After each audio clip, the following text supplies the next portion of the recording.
El doctor Sergio García Ramírez es investigador jubilado docente y profesor emérito del Instituto de Investigaciones Jurídicas de la UNAM, coordinador del área de Derecho Penal y director de la revista Diálogo Jurisprudencial. Fue miembro del Comité de Prevención del Delito de Naciones Unidas y del Consejo Consultivo del Instituto Latinoamericano de Naciones Unidas para la Prevención del Delito y el Tratamiento del Delincuente. Fue también presidente de la Comisión de Reclusorios del Distrito Federal, subsecretario de las Secretarías de Patrimonio Nacional, Gobernación, Educación Pública y Patrimonio y Fomento Industrial, así como Procurador General de Justicia del Distrito Federal, secretario del Trabajo y Previsión Social y Procurador General de la República. Doctor Sergio García Ramírez, gracias por estar aquí con nosotros en línea directa. Doctor, usted se inicia en la carrera de la abogacía allá en un tiempo en donde ser abogado en México tenía sus problemas. ¿Por qué llega a la carrera de abogado? ¿Cómo es que finalmente decide ser un licenciado en Derecho en la época en donde en México litigar pues no era precisamente lo más sencillo?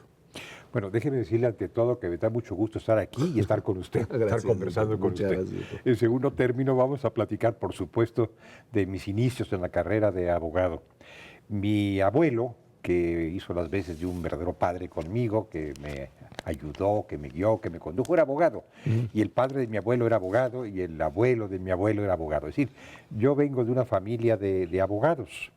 Y me llamaba la atención, digamos, seguir esa línea, aun cuando también tenía alguna inquietud por abrazar alguna otra profesión. Como quiera que sea, cuando llegó el día de elegir en la preparatoria, porque ya era especializada, el tiempo no es tan remoto, por otra parte. Bueno, en fin, sí han pasado algunas décadas, pero no es tan remoto. Bueno, opté casi inopinadamente, no muy deliberadamente, por ser abogado, quizás siguiendo esa corriente familiar. En todo caso, el hecho de que haya terminado la carrera de abogacía lo llevaba uno directamente al servicio público. ¿Por qué ir al servicio público? ¿Cómo entra finalmente a ser parte de lo que pues, se conocía como la burocracia en este país? Bueno, mire, había dos horizontes realmente. Uno, el servicio público, indudablemente, en distintas ramas. Otro podía ser, digamos, el despacho, el quehacer del abogado postulante, del abogado litigante, pero era una carrera un tanto inespecífica. Es decir, uno podía finalmente, si lo quería, pues intentar ser diplomático, político, periodista, escritor, en fin, había muchas vocaciones al calor de la Facultad de Derecho.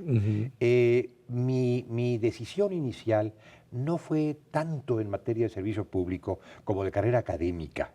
Yo quería ser investigador universitario, en el que se llamaba entonces Instituto de Derecho Comparado, ahora de Investigaciones Jurídicas. Y eso me condujo a que al concluir mis estudios de licenciado en Derecho emprendiera yo el doctorado inmediatamente para poder ser investigador universitario. Pero bueno, las circunstancias de la vida me fueron empujando también, conste que digo también, por otro camino compatible con el anterior, el camino de la función pública, del servicio público. Y tuve una interesante, grata para mí invitación a trabajar, era yo un jovencito, todavía no me había graduado, no era licenciado en Derecho, todavía para trabajar en la penitenciaría del Distrito Federal, como delegado de una oficina de gobernación que se llamaba Prevención Social, que encabezaba María Lavalle Urbina, en la penitenciaría del Distrito Federal. Y ahí estuve 3 años. En calidad de funcionario, en calidad de empleado, todavía no en calidad de, digamos, huésped. Así que en esos 3 años pude hacer mi tesis profesional y entusiasmarme con el servicio público, porque me llamó mucho la atención, me jaló mucho, y con la materia jurídica y particularmente la materia jurídica penal. Así que esos fueron mis pininos.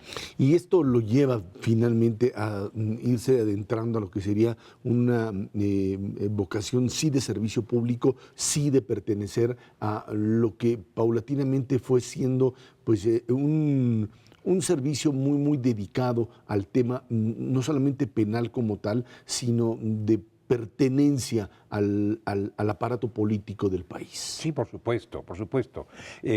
Inicio como servidor público, modesto servidor público, voy caminando, me invitan a participar en otras actividades también dentro de mi profesión, como director del Centro Penitenciario del Estado de México, el gobernador entonces, Juan Fernández Albarrán, un señor a quien mucho debo y mucho quiero, cuya memoria respeto, y me incorporo pues en esa función. Luego entré a trabajar en la Secretaría Secretaría de Gobernación también, pero ya para entonces era yo miembro de un partido político. ¿Del PRI? Del PRI, era yo miembro del partido político. No sé si había algún otro, pero en fin, era miembro de ese partido. No, sí había algún otro, y muy respetable, por cierto, el cual yo tenía muy buenos amigos y lo sigo teniendo. Había otros partidos políticos, había opciones, de izquierda, de derecha, en fin. Yo estaba en el PRI, en la época de la afiliación colectiva, quienes trabajábamos en una Secretaría de Estado y pertenecíamos al sindicato de esa secretaría, regularmente participábamos como miembros del partido. Había ese tipo de afiliación. Ya no existe eso, y enhorabuena que no exista, pero en aquel entonces las cosas eran diferentes. Esto lo lleva finalmente a ir ascendiendo en lo que podríamos llamar un trabajo que tiene que ver con el juego político en el país. ¿Cómo se conectaba uno en esas épocas con los distintos grupos de poder dentro del partido? Bueno, mire usted, mi carrera inicial, mi arranque no fue dentro del partido, sino dentro del gobierno. Después vino la vinculación ya más directa, más clara con el partido. En la medida en que iba yo ganando espacio en el servicio público, ascendiendo en el servicio público, me iba relacionando, como era natural que ocurriese en aquel entonces y también seguramente ahora, con funcionarios y con políticos, funcionarios que militaban políticamente o militantes políticos que aspiraban a ser funcionarios. Había, digamos, una gran fraternidad, vamos a ponerla en esos términos. Y claro, yo me acerqué a personas que tenían esa función y comencé a aproximarme a campañas presidenciales, a trabajar, a colaborar de alguna manera muy discreta y modestamente, forma muy juvenil, en campañas presidenciales. La primera en la que me tocó estar atento, digamos, no muy cerca, pero estar atento, fue la campaña presidencial de don Luis Echeverría, que había dejado de ser secretario de Gobernación, a quien yo había conocido cuando era subsecretario y con quien había trabajado durante una temporada. Entonces me acerqué a ese mundo fascinante de la actividad política. Vámonos a una pausa, estamos en línea directa con el doctor Sergio García Ramírez.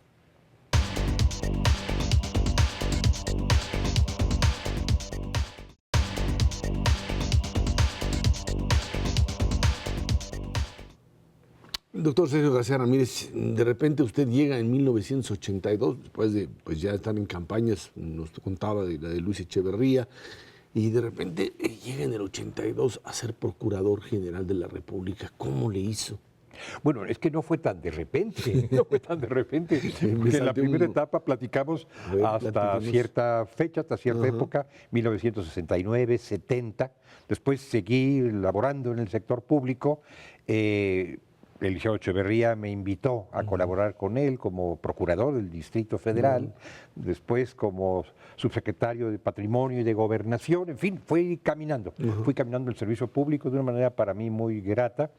Y bueno, pues de pronto también se me invitó, bueno, digo de pronto porque es una expresión, se me invitó a ser Procurador General de la República después de haber sido secretario del Trabajo y Previsión Social en el último año de la administración de López Portillo. Ahí en el tema de 82-88 se dan casos difíciles de manejar en la Procuraduría. El caso de Enrique Camarena, los casos de narcotráfico. ¿Qué es lo que se encuentra en esa Procuraduría en ese periodo?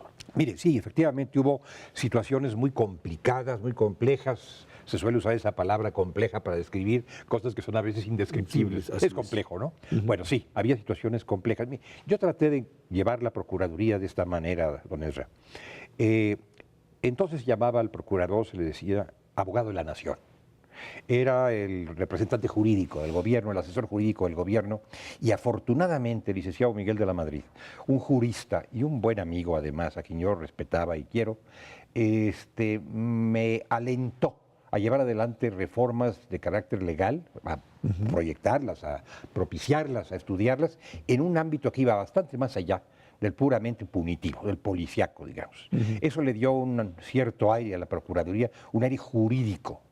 Bueno, al lado de eso, que se cumplía con pulcritud, la mayor a mi alcance, el mayor cuidado a mi alcance, al lado de eso estaba el quehacer persecutorio, clásico, típico del Ministerio Público y de su brazo armado, que es la Policía Judicial.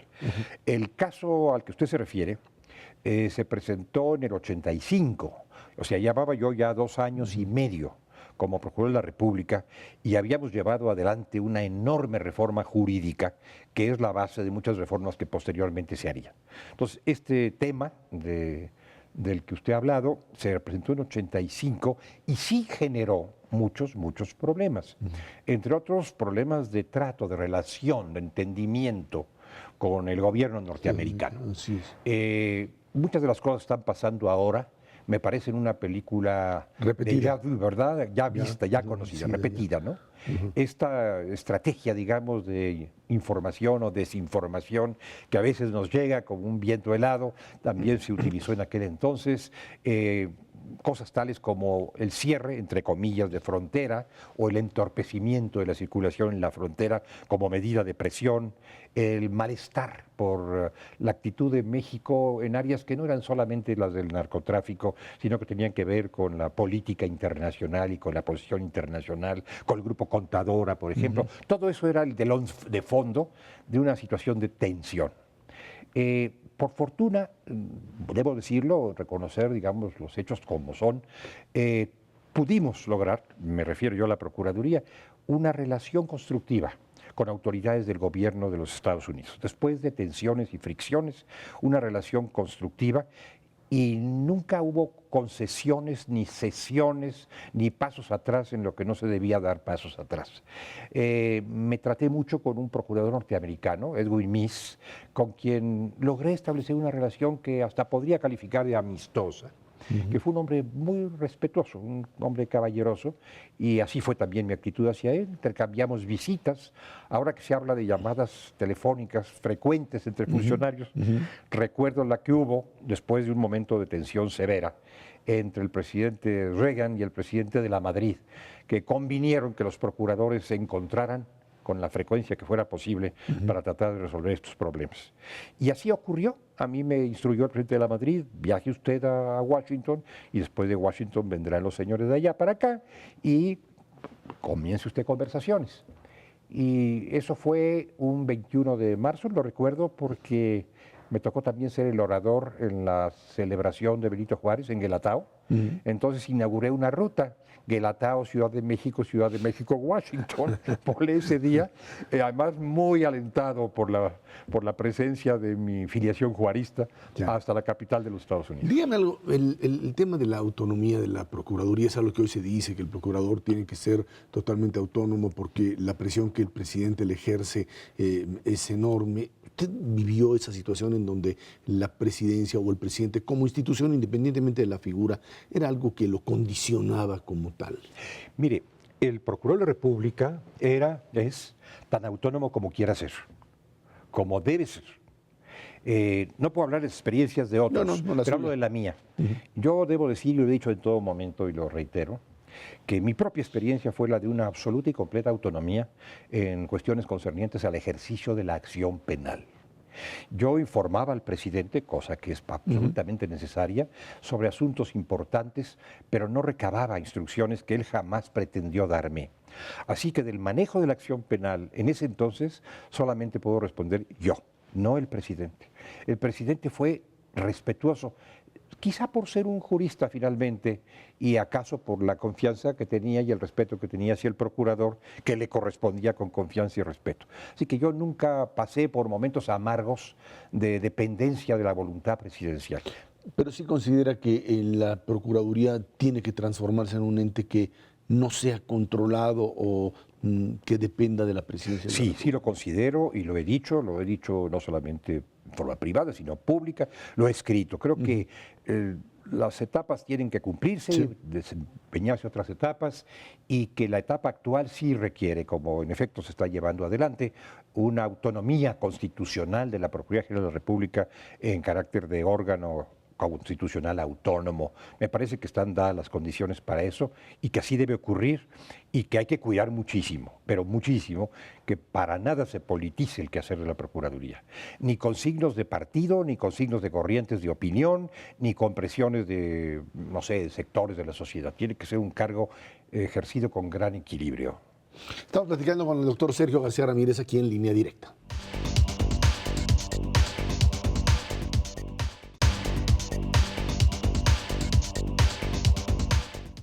Doctor Sergio García Ramírez, en 1988 a usted se le consideró como un posible candidato a la presidencia de la República. incluso cuando se hablaba de los candidatos, era el licenciado Carlos Salinas, Alfredo del Mazo, y pues ahí el día que iba a ser el famoso destape, por ahí alguien llegó a su casa diciendo, usted es el candidato bueno, y usted le dijo, no, yo no soy.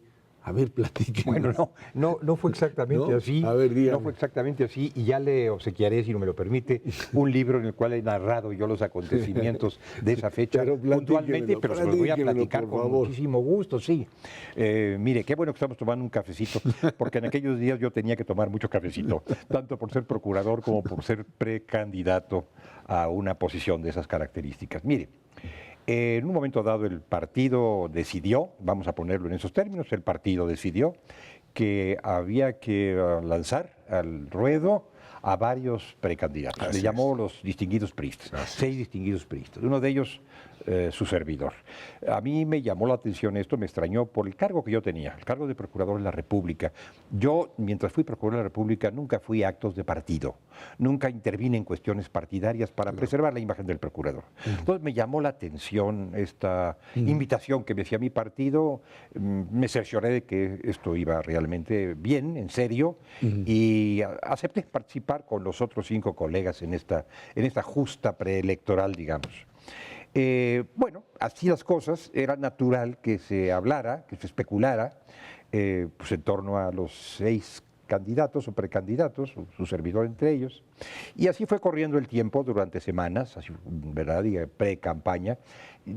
Realmente yo no hice una pre-campaña, es decir, no me lancé a hacer campaña porque estaba yo muy atareado con la PGR, pero bueno, tampoco ignoré la circunstancia, hasta que llegó un día en que el rumor se hizo muy intenso. No es que alguien fuera a mi casa, el rumor se hizo muy intenso y empezaron a menudear las llamadas telefónicas. Primero las llamadas telefónicas. A mi oficina, estaba entonces en la calle de Sopo, o a mi domicilio. Llamadas telefónicas de personas que preguntaban, que me felicitaban, inclusive por suponer que se había tomado alguna decisión. A lo mejor me felicitaban ad cautelam, en carácter preventivo, por si acaso, ¿no? Y esto ocurrió durante prácticamente todo un sábado, hasta llegar a la víspera de un domingo, y hacia las 12 de la noche, después de haber recibido yo muchísimas llamadas telefónicas de muchos lugares, de México y de fuera de México, resolví ya no atender más el teléfono y dormir un poco. Y así ocurrió hasta las 6 de la mañana o 7 de la mañana, en que algunas personas llegaron, y entre ellos personas muy cercanas, amigos o parientes o amigos muy cercanos, pues. Un precandidato que también no llegó ahí a saludarlo. No, No, no, eso no, no, no, llegó, no, se especula sobre que Alfredo del Mazo llegó. No llegó. No. No llegó. Él, como otros amigos, tomó el teléfono, Mejor me me llamó. saludó Ya. sin asegurar nada y yo tampoco aseguré nada. No, precandidatos Ya. no llegaron por ahí, no. Ya. Un poco más tarde llegó, pero más tarde, Miguel González Avelar, un amigo muy querido con su esposa. Pero ya cuando estaban las cosas, digamos, más tranquilas, eran más bien llamadas y gente en la calle, no abría puerta, en fin, invité a tomar un cafecito, mantuve la tranquilidad y tuve buen cuidado de no alentar ninguna especulación que luego pudiera desembocar en algún desenfreno o en mucha tristeza de parte de mis allegados. Entonces, mantuve, creo yo, la calma interior y exteriormente en espera de que se produjera la llamada, la única llamada que podía definir. Que era la qué del era. presidente, por supuesto. Bueno, la que yo Ay, recibí sí. no fue del presidente, No, obviamente. del presidente del partido. Del partido. Esa sí la recibí, Esa sí, la del presidente del porque- partido, Jorge de la Vega, un Así caballero es. con quien tengo una gran amistad. Y Jorge de la Vega me dijo que el partido había tomado la decisión, que en ese momento se había adoptado, de que fuera candidato a la presidencia nuestro compañero Carlos Salinas de Gortari. Lo felicité a Y ahí a terminó. Salinas, y ahí, ahí terminó, digamos, esa etapa. Yo había recibido algunos mensajes muy generosos, pero no más que eso, de parte de expresidentes. Inclusive un poco más tarde la visita amable de don Luis Echeverría a mi domicilio, a mi casa, que me hizo favor de obsequiarme un libro sobre Diego Rivera con una bella dedicatoria, pero fue la visita de un amigo, de un antiguo jefe, no más que eso, porque no ocurrió en el momento de mayor intensidad, sino después que se habían retirado las pancartas, los carteles y los manifestantes. Ahí estaba. Don Sergio García Ramírez, ¿cómo ve a México después de haber estado usted en este escenario político, estructura de un partido, etcétera? Hoy México vive en una situación totalmente diferente. ¿Cómo lo percibe después de estas décadas de cambio? Mire, lo veo en una situación comprometida, en una situación de apuro por muchos conceptos, perfectamente atendible y resoluble si sabemos desentrañarla, si sabemos leer los signos en el horizonte y si logramos acercamientos para resolver juntos los grandes temas nacionales que nos afligen. Los temas de la democracia, que tenemos que causar de una manera más madura, más seria, más profunda, sin tanto afán conflictivo que a veces nos domina. Si logramos causar esta democracia con mayor madurez que la que hemos conseguido ahora, habremos hecho un gran servicio a la República. Hay otras cuestiones de carácter mundial, de carácter internacional, en las cuales México está inmerso y que no controla. Pero en relación con ellas también tenemos que mantener una posición erguida, razonable, clara, firme, de gran sensatez y de gran respeto para los intereses de la nación.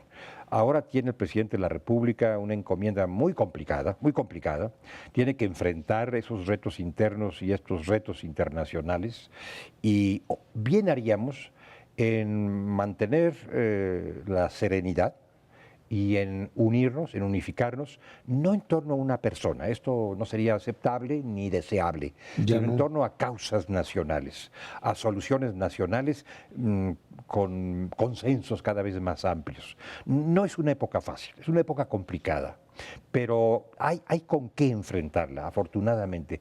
Creo firmemente, sinceramente, y no estoy haciendo un discurso, eso ya los hice en otra oportunidad, creo sinceramente que tenemos con qué enfrentar esto, pero que al mismo tiempo tenemos que actuar con una gran objetividad, solidaridad y cordura. Hay quien dice es el momento de empezar a impulsar gobiernos de coalición. ¿Le parece que eso sería importante? Bueno, mire usted, como ha habido esta heterogeneidad, esta pluralidad muy grande en las fuerzas políticas, si no es posible, y parece que no lo es, que un partido político domine todo el horizonte, va a ser necesario llegar a concertaciones, que podrían ser concertaciones informales, como la que tenemos actualmente, pero, en fin, entre más funcional mejor, o formales, como un gobierno, un verdadero gobierno de coalición, pactado de esa manera conforme a las normas constitucionales, ¿verdad? Si esto llegase a ocurrir, pues no lo diseñaría yo, estaría bien, siempre y cuando, querido señor Chabot, entendamos que un gobierno de coalición no es un gobierno en el que deban predominar las discrepancias y los jaloneos, entre comillas, sino un gobierno en el que haya la posibilidad de entenderse y de coincidir en políticas comunes respetando las diferencias. Una buena filosofía de gobierno de coalición dentro de una sociedad democrática. Por eso hablo de madurez democrática. Don Sergio García Ramírez, un honor de verdad haber estado aquí con usted. Para mí lo ha sido y un placer además. Muchas gracias. Fue Sergio García Ramírez aquí en Línea Directa.